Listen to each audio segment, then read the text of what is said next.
नमस्कार, आप देख रहे हैं न्यूज 18 अपडेट। मैं हूं आपके साथ अलीम अतर। बुलेटिन की शुरुआत एक ऐसी खबर से करेंगे जिसकी तस्वीरें देखकर आप हैरान हो जाएंगे। बिहार में लुटेरे किस कदर बेखौफ हो चुके हैं, इन तस्वीरों को देखने के बाद आप अंदाजा लगा सकते हैं। यह तस्वीर भागलपुर के औद्योगिक थाना क्षेत्र से आई है। थाने से महज 100 मीटर की दूरी पर लुटेरों ने लूट की इस घटना को अंजाम दिया है। लुटेरों की तस्वीर सीसीटीवी में कैद हो गई। तस्वीरों में आप साफ देख सकते हैं कि किस तरह से 6 हथियारबंद लुटेरे शहर के यूवी ज्वेलर्स में घुस जाते हैं और रिवॉल्वर के बल पर व्यवसायी और उसके कर्मचारियों को अपने कब्जे में ले लेते हैं। अपराधी बेखौफ होकर दुकान में घुसते हैं और जबरन सारी चीजों को अपने कब्जे में करना चाहते हैं। इतना ही नहीं, एक बदमाश व्यवसायी का गला भी दबाता हुआ नजर आ रहा है और तभी शोर मचाने पर दूसरे बदमाश ने व्यवसायी के मुंह पर टेप चिपका दिया। आप देख सकते हैं किस तरीके से इस लूट की वारदात को अंजाम दिया और उसके बाद इस बदमाश ने व्यवसायी को पिस्टल के बट से भी खूब मारा है। अपराधी काफी देर तक व्यवसायी की पिटाई करते रहे और इसी दौरान व्यवसायी किसी तरह से दुकान के पिछले दरवाजे को खोलने में कामयाब रहा और घर की ओर भाग गया। व्यवसायी की पत्नी और बच्चे शोर मचाने लगे। इसके बाद बदमाश काफी घबरा गए और बदमाशों ने फायरिंग शुरू कर दी, लेकिन मिस फायर होने के बाद बदमाश कट्टा, कारतूस, रस्सी और बेहोश करने वाली दवाइयां, इंजेक्शन और 2 बैग छोड़कर फरार हो गए। लेकिन जाते जाते 1.5 लाख रुपए, 5 किलो चांदी अपने साथ लेकर चले गए। लूट की सूचना मिलने पर 0 माइल थाना अध्यक्ष राजकुमार दल बल के साथ पहुंचे और मामले की जांच शुरू कर दी। व्यवसायी के बयान के आधार पर अज्ञात बदमाशों के खिलाफ मुकदमा दर्ज कर लिया गया है और पुलिस ने मामले की जांच शुरू कर दी है।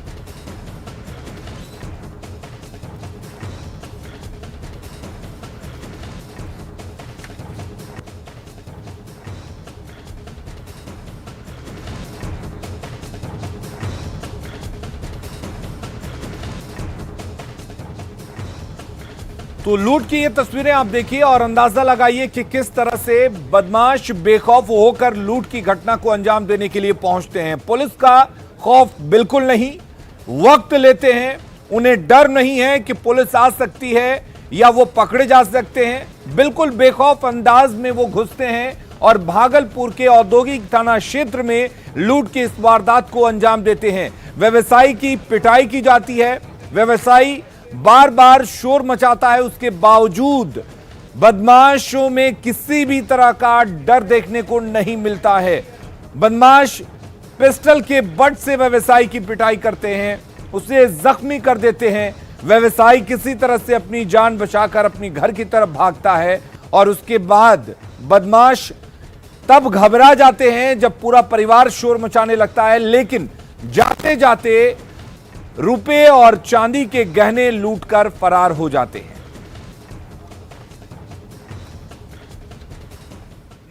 और बिहार में एक बार फिर से जहरीली शराब से एक शख्स के मौत का मामला सामने आया है। वैशाली से यह पूरा मामला सामने आया है, जहां पर एक व्यक्ति की मौत हो गई और ऐसी आशंका जताई जा रही है कि मौत शराब पीने से हुई है।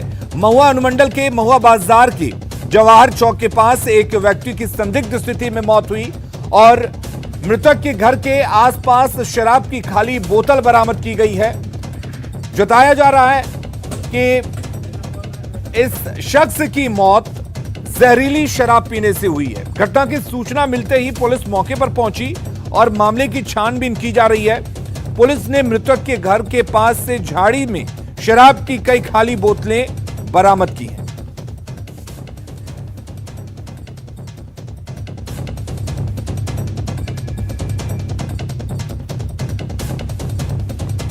तो आपको बता दें एक बार फिर से, वैशाली में जहरीली शराब पीने से एक शख्स की मौत का मामला सामने आया है। हालांकि आशंका जताई जा रही है कि इस शख्स की मौत जहरीली शराब पीने से हुई है, क्योंकि इस शख्स की मौत संदिग्ध अवस्था में हुई और परिवार वालों का भी कहना है कि जहरीली शराब से ही इसकी मौत हुई है।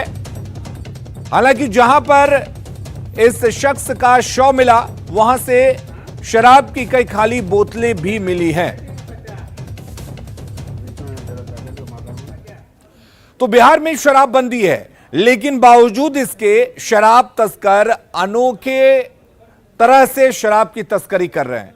कई बार वो अलग अलग अंदाज में शराब की तस्करी करते हुए पकड़े जाते हैं। इस बार एक अनोखे शराब तस्करी का खुलासा हुआ है। दरअसल मुजफ्फरपुर में डॉक्टर की गाड़ी में शराब की तस्करी का खुलासा हुआ है। मामला अहियापुर थाना क्षेत्र का है। पुलिस के मुताबिक शराब तस्कर शराब पहुंचाने के लिए डॉक्टर की गाड़ी का इस्तेमाल कर रहे थे। पुलिस को डॉक्टर की लग्जरी कार में शराब तस्करी की सूचना मिली थी, जिसके बाद पुलिस ने छापेमारी की। छापेमारी में डॉक्टर का स्टिकर लगी कार से भारी मात्रा में शराब बरामद की गई। इस पूरे मामले में पुलिस ने कार में सवार 2 तस्करों को गिरफ्तार कर लिया है। पूछताछ में दोनों ने खुलासा किया है कि डॉक्टर वाली गाड़ी को पुलिस नहीं रोकती है, इसलिए डॉक्टर वाली गाड़ी का इस्तेमाल किया जाता है। पुलिस को पूछताछ में एक और तस्कर का नाम सामने आया है। पुलिस उसे भी पकड़ने की कोशिश कर रही है। वरीय पदाधिकारी के द्वारा सूचना दिया गया था कि एक 4 व्हीलर गाड़ी में शराब लोड करके ले आ रहा है। हम लोग वाहन चेकिंग लगाए बकरीब के पास, वहां से एक 4 व्हीलर गाड़ी पकड़ाया है। 2 व्यक्ति पकड़ाए थे, जिसे विधिवत गिरफ्तार किया गया। पूछताछ के क्रम में 2 व्यक्ति का और नाम बताया गया है। हम लोग सभी पर अग्रिम कार्रवाई कर रहे हैं। अब हम आपको रांची की एक तस्वीर दिखाते हैं, जिसको देखकर आपको पटना की वो तस्वीर याद आएगी जब पटना में लगातार बारिश के बाद जल जमाव की स्थिति बन गई थी।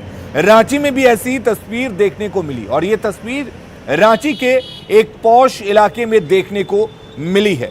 दरअसल बीती देर रात हुई बारिश की वजह से राजधानी पूरी तरह से पानी पानी हो चुका है। बारिश की वजह से रांची के अरगोड़ा इलाके की तस्वीर लोगों को डरा रही है। वीआईपी मार्ग में देख सकते हैं आप, पिछले दिनों जल जमाव की तस्वीर सामने आई थी, उसके बाद कोई सबक नहीं लिया गया और इस वजह से यह तस्वीर दोबारा आपको देखने को मिल रही है। हालांकि निगम के 3 वाटर टैंकर और 1 जेसीबी लगातार पानी निकालने की कोशिश में जुटे हुए हैं। अरगोड़ा में जायजा लिया न्यूज 18 संवाददाता ओम प्रकाश ने। राजधानी रांची में देर रात हुई मूसलाधार बारिश से राजधानी पानी पानी हो चुकी है। हम आपको दिखाना चाह रहे हैं कि ये वीआईपी सड़क है, जिस रास्ते से तमाम मंत्री, विधायक और मुख्यमंत्री तक आवाजाही करते हैं। लेकिन उस रास्ते का जो हाल है, वो जो मुख्य सड़क है वो तालाब के रूप में परिवर्तित हो गया है। लोगों को भी आने जाने में परेशानी का सामना करना पड़ रहा है। कई गाड़ियां जो हैं वो इस पानी में ही फंस जा रही है, क्योंकि बारिश का पानी इतना है कि उनके गाड़ियों के इंजन तक में पानी घुस जा रहा है। बावजूद इसके लोग जो हैं वो पार करने को मजबूर हैं, क्योंकि रास्ते में वैकल्पिक व्यवस्था जो है वो अभी फ़िलहाल नहीं की गई है। हालांकि पुलिस के द्वारा कुछ बैरिकेडिंग जरूर लगाई गई हैं, वहीं पानियों को भी निकालने का प्रयास किया जा रहा है कि किसी तरह से पानी को यहाँ से हटाया जा सके। देख सकते हैं ये जो टैंकर है, इसमें पानी फिल किया जाता है और फिर उसे उठाकर सामने जो नदी है वहाँ पर उसे बहाया जा रहा है। वहीं जेसीबी के द्वारा भी पानी को निकालने का भरसक प्रयास किया जा रहा है। लेकिन जो परिस्थितियां हैं वो बताती हैं कि स्थिति काफ़ी ख़राब है। पिछले दिनों भी हमने इस तरह का नज़ारा देखा था, बावजूद उसके निगम के द्वारा इस पर सुध नहीं ली गई, जिस वजह से आज फिर वही स्थिति हमें देखने को मिल रही है। लोगों को भी परेशानी हो रही है। तो वहीं राजधानी रांची कहा जाए तो किसी भी प्रदेश का आईना जो होता है वो उसकी राजधानी होती है, और जब राजधानी ही पानी पानी हो तो प्रदेश के दूसरे हिस्सों का हाल क्या होगा ये शायद बताने की ज़रूरत नहीं है। वहीं निगम के द्वारा बार बार कहा जा रहा है कि वो पानी को निकालने का भरसक प्रयास कर रही है, लेकिन ज़रूरत है सिर्फ तात्कालिक जो सहायता है वो न दी जाए, बल्कि इसका भविष्य में भी इस तरह की तस्वीर न देखने को मिले, इसके लिए भी कवायद करने की ज़रूरत है। कैमरामैन संजीव तिवारी के साथ ओम प्रकाश, न्यूज़ 18 रांची। और अगली खबर पलामू से है, जहां पर अमानत नदी में नहाने के दौरान 2 लड़के डूब गए। इनमें एक लड़के का शव बरामद किया जा चुका है, जबकि दूसरे लड़के की अभी भी तलाश की जा रही है। स्थानीय लोग तलाश में जुटे हैं। दरअसल बताया यह जा रहा है कि रेलवे पुल के पास बटसारा गांव के रहने वाले प्रशांत कुमार और विशाल कुमार नहा रहे थे। इसी दौरान विशाल डूब गया। खोजबीन के बाद उसका शव बरामद कर लिया गया, लेकिन प्रशांत लापता है। आप तस्वीरों में देख सकते हैं किस तरीके से ये दोनों लड़के नदी के गहराई में चले जाते हैं नहाने के लिए, और उसके बाद डूबने से इसमें एक लड़के की मौत हो जाती है, जबकि दूसरा लड़का अब भी लापता है।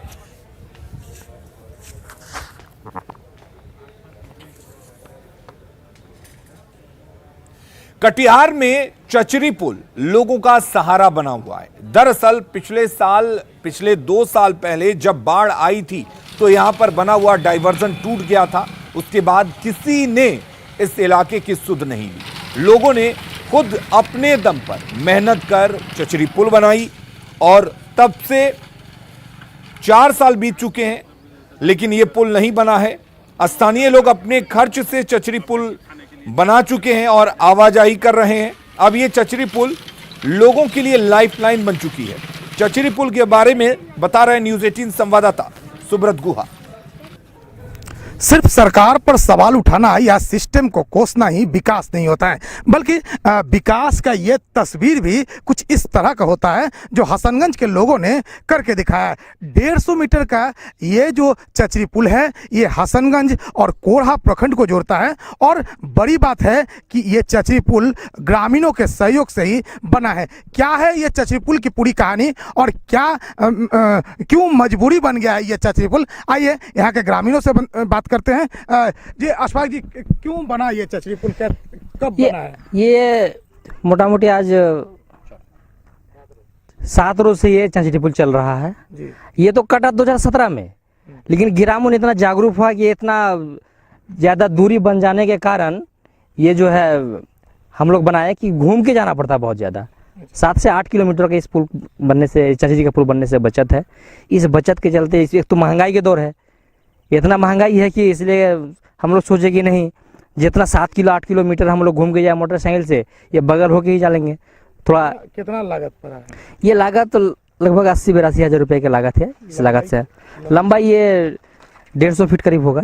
लोगों से कितना पैसा लेते हैं? पैसा मर्जी लोगों का, देना है तो देना, तो फ्री में जाए। वो जो लेबर का कॉस्ट लगा हमसे, जो लेबर जो लगा इसमें, वो अगर हो जाते हैं तो ठीक है, ना तो कोई बात नहीं, फ्री आना जाने का आदमी को, हम लोग को कोई दिक्कत नहीं है। 14 अगस्त 17 में ये टूट गया था। उसके बाद से कई बार जो है यहाँ आश्वासन जनप्रतिनिधि और पदाधिकारियों का मिला कि जल्द बना देंगे, लेकिन आज 4 साल बीत गया है, अभी तक इस सड़क का मरम्मत नहीं किया है। हर वर्ष नया टोला चांपी गांव के लोग सब जो हैं वो आपसी चंदा इकट्ठा करके चचरी पुल बनवाते हैं। अब क्या चाहते हैं, आगे चाहते क्या हैं? आगे चाहते हैं कि बरसात के बाद ये सड़क का मरम्मत करवा दे, ताकि लोगों को आने जाने में सुविधा हो। खास करके यहाँ गैस, HP गैस का एजेंसी है, पराया रजवाड़ा रोहतारा के लोगों को सिलेंडर लेने के लिए आना जाना पड़ता है हसनगंज। निश्चित तौर पर कई जरूरी या महत्वपूर्ण कार्य के लिए एक प्रखंड से दूसरे प्रखंड के लोगों को इसी चचरी पुल के सहारे फिलहाल आन जान करना पड़ रहा है। हालांकि सरकार स्तर पर कई बार इसकी सुधि जरूर ली गई है, लेकिन जमीनी स्तर पर अब तक काम नहीं होने पर चचरी पर जिंदगी बदस्तूर जारी है। सुब्रत, न्यूज़ 18 कटिहार।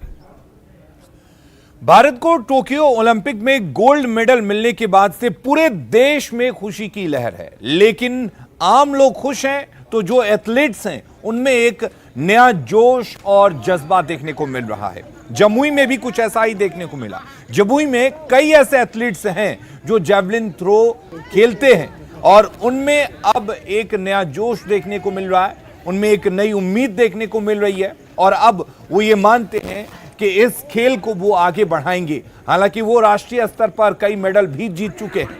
उनसे बात की है हमारे संवाददाता किसी कुंदन ने। टोक्यो में हो रहा ओलंपिक 2021 में भारत के एथलीट जो जैवलिन में, भाला फेंक में गोल्ड मेडल पाए, नीरज चोपड़ा, उसके बाद जमुई के भी एथलीट है जो है उनमें खुशी है, काफ़ी खुशी है। और देख सकते हैं कि जैवलिन थ्रो, भाला फेंक में ये लोग एथलीट हैं और ये लोग कई प्रतियोगिताओं में शामिल हुए हैं। नेशनल लेवल के खिलाड़ी हैं ये लोग, चाहे रोहित हो या आशुतोष हो या अंजनी हो या सुदामा। इस ग्राउंड से, जमुई के ग्राउंड से ऐसे कई खिलाड़ी हुए हैं जो नेशनल लेवल के खिलाड़ी हैं और लगातार कई मेडल जीते हैं और काफ़ी नाम भी किए हैं। इन लोगों से हम बात करेंगे कि आखिर अभी किस तरह से खुशी है इन लोगों में कि नीरज चोपड़ा ने मेडल पाया है और भी गोल्ड में। हम लोग को बहुत खुशी हुआ कि हमारे एथलेटिक्स में ट्रैक एंड फील्ड में पहला भारतीय को पदक मिला और हम लोग को बहुत खुशी हुआ और बहुत गर्व हुआ, क्योंकि ट्रैक एंड फील्ड में कभी मेडल नहीं आता था और भारत के झोले में स्वर्ण पदक जीता और हम लोग को बहुत खुशी है और उत्साह भी है।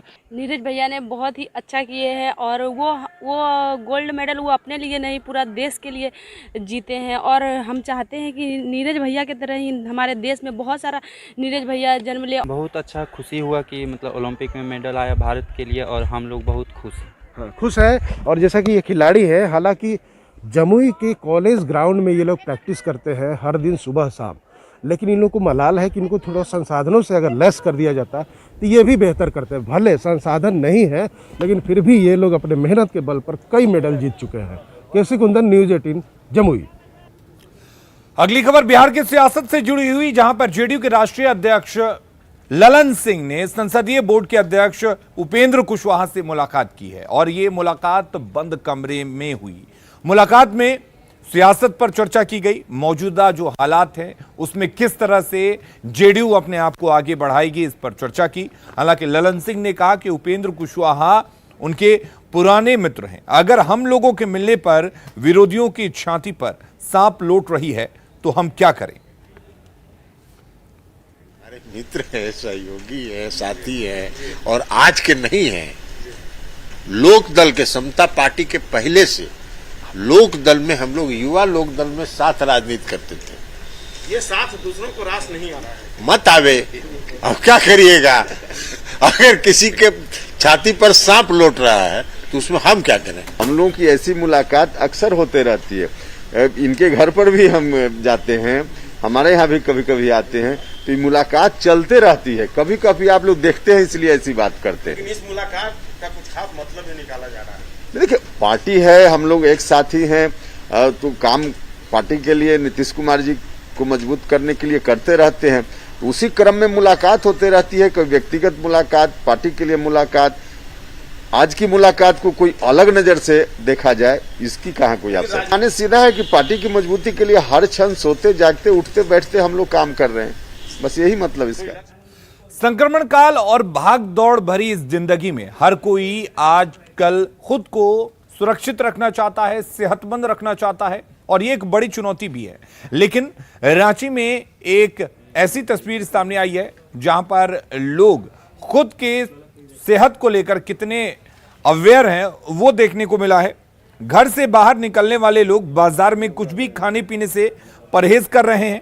ऐसे में मॉर्निंग वॉकर्स के लिए रांची के मुरहाबादी मैदान में हर्बल जूस की एक दुकान बेहद फायदेमंद साबित हो रही है। आपको बता दें कि पिछले 8 सालों से मुरहाबादी मैदान में हर दिन सुबह 6 बजे से 9 बजे तक लगने वाली इस दुकान में करीब 30 तरह के हर्बल जूस मिलती है। आलम यह रहता है कि फुर्सत की सुबह भी इस दुकान पर पहुंचकर जो लोग हैं वो व्यस्त हो जाते हैं। मुरहाबादी मैदान में ये जूस की दुकान लगाई जाती है और उसके किनारे पर महज 3 घंटे लगने वाले इस हर्बल जूस की दुकान का जायजा लिया है हमारे सहयोगी संजय कुमार सिन्हा ने। कोरोना संक्रमण काल में खुद को फिट बनाए रखना सबसे बड़ी चुनौती है, खासकर वैसे लोगों को जो डायबिटिक पेशेंट हैं और तमाम तरह की बीमारियों से जूझ रहे हैं। अगर वैसे लोग अगर ये जानना चाहते हैं कि खुद को फिट कैसे बनाए रखें तो रांची के मोरहाबादी मैदान आ सकते हैं। रांची के मोरहाबादी मैदान में आपके लिए हर्बल जूस तैयार है। आप देख सकते हैं कि यहाँ पर एक दुकान है जहाँ पर बाकायदा बोर्ड लगाई गई है। एलोवेरा, नीम, बीटर गॉड यानी करेला हो गया, मिंट है, कच्चा मैंगो, इस तरह की तकरीबन 25 तरह की जूस जो है यहाँ पर बेची जा रही है। सुबह 6 बजे से 9 बजे तक यहाँ भारी भीड़ लगती है, बात करने तक की फुर्सत नहीं होती। आप देख सकते हैं कि यहाँ पर संजय सिंह जी की दुकान लगी हुई है कि हर्बल जूस की जो दुकान है वास्तव में क्या क्या देखिए सर, यहाँ पे जो टोटल 32 तरह के जूसेज मिलते हैं लोगों के लिए, जैसे गैस के लिए, थायराइड के लिए, शुगर के लिए, सर्दी इलाज, ठीक है ना। आपको ये सब में काफ़ी अच्छा ये आपका रिस्पांस मिलता है और लोगों का प्यार भी मिला। अच्छा, आपने एक बड़ी अच्छी बात की, सर्तिया इलाज का मतलब क्या समझा? मैंने आपको डायबिटीज मैंने बहुत नॉर्मल रखेंगे, कितना भी मैंने आपका जॉइंट पेन का शिकायत है वो नॉर्मल रहेगा। गिलोय ये प्लेटलेट्स बढ़ाता है, ये अगर बुखार हो गया या सर्दी खांसी भी है तो गिलोय बहुत फायदेमंद है और एंटी पर्पस भी है। और आपका हम लोग नीम करेला भी पीते हैं। आपने अपने लिए क्या ऑर्डर किया है? मैंने अपने लिए अर्जुन का छाल ऑर्डर किया है, जो अर्जुन का छाल जी जो हार्ट के लिए वो ऑर्डर किया है। इससे कोलेस्ट्रॉल कम होता है। अर्जुन का छाल जो है कोलेस्ट्रॉल को कम करता है, प्लस आपका ये ब्लड को प्यूरिफाई करता है। हम लोग मतलब बदल के पीते हैं। अच्छा, आप डायबिटिक पेशेंट हैं? डायबिटिक आप नीम पी रहे हैं, आप देख सकते हैं कि साथ में ये क्या ले रहे हैं? ये साथ में चूरन देते हैं जिससे शुगर कम होता है जी। हम भी विगत 8 साल से इनका जूस पी रहे हैं। अच्छा, 8 साल पुरानी दुकान? हाँ, और शुगर का पेशेंट भी हम हैं और यहाँ पर आते हैं, घूमते हैं, इनका जूस 2-3 गिलास लेते हैं, बहुत ही फायदेमंद है। करते करते इंतजार है जूस का। क्या ऑर्डर किया? बिल्कुल सर, हम डेली यहाँ पे आते हैं, हम बाहर जॉब करते हैं, वीकेंड में आते हैं तो सिंह जी के पास 100% जूस आके पीते हैं। एक्सरसाइज वगैरह करने के बाद पहले घूमते हैं, फिर एक्सरसाइज करते हैं। अगर आप भी हर्बल जूस का आनंद देना चाहते हैं, खुद को फिट रखना चाहते हैं तो मोराबादी मैदान आपका इंतजार कर रहा है। संजय कुमार सिन्हा, न्यूज़ 18 रांची। कोरोना काल में अगर सबसे ज्यादा असर किसी इंडस्ट्री पर पड़ा है तो वो है पर्यटन। पर्यटन पर कोरोना काल में काफी ज्यादा असर देखने को मिला है क्योंकि इसके दौरान पर्यटन व्यवसाय पूरी तरह से ठप हो चुका है। हालांकि अब कई जगह होटल्स और रिजॉर्ट को खोला गया है, लेकिन बावजूद इसके लोग अब भी वहां नहीं पहुंच रहे हैं। लोगों में डर देखा जा सकता है। अगर बात हम करें रामगढ़ के पतरातू लेक रिजॉर्ट की तो ये झारखंड और दूसरे राज्यों के आने वाले पर्यटकों के लिए काफी एक तरह से अच्छा रहता है, इसको लोग पसंद करते हैं। सरकारी दिशा निर्देश के तहत रिजॉर्ट खुल गया है, लेकिन कोरोना की वजह से काफी कम संख्या में पर्यटक यहां पर पहुंच रहे हैं। और आपको बता दें कि पहले की तुलना में यहां 10 से 15% पर्यटक ही पहुंच पा रहे हैं और इससे लोगों के रोजी रोजगार पर काफी असर हो रहा है। आपको बता दें रविवार के दिन लोग थोड़ी बहुत तादाद में यहां पहुंचते हैं, लोगों की भीड़ दिखती है, लेकिन वो काफी नहीं है। कोरोना महामारी ने यहां के कारोबारियों और स्थानीय लोगों की आर्थिक स्थिति पहले से ही कमजोर कर दी है। वहीं अब तीसरी लहर की आशंका के बीच पर्यटकों की फिर से घटती संख्या रोजगार के लिए डैम पर निर्भर लोगों की परेशानी बढ़ाती दिख रही है।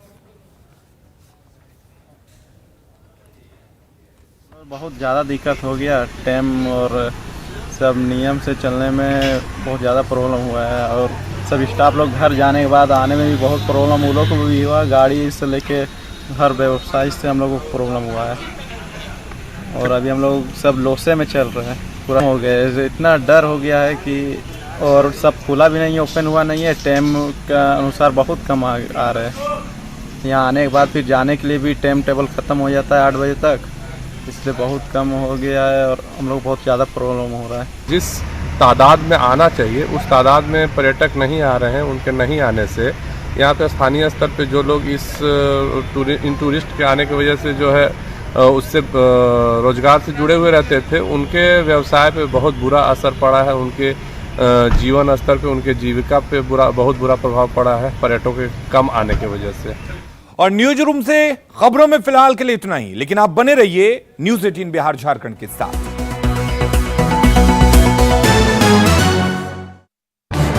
इस न्यूज हेडलाइंस के प्रायोजक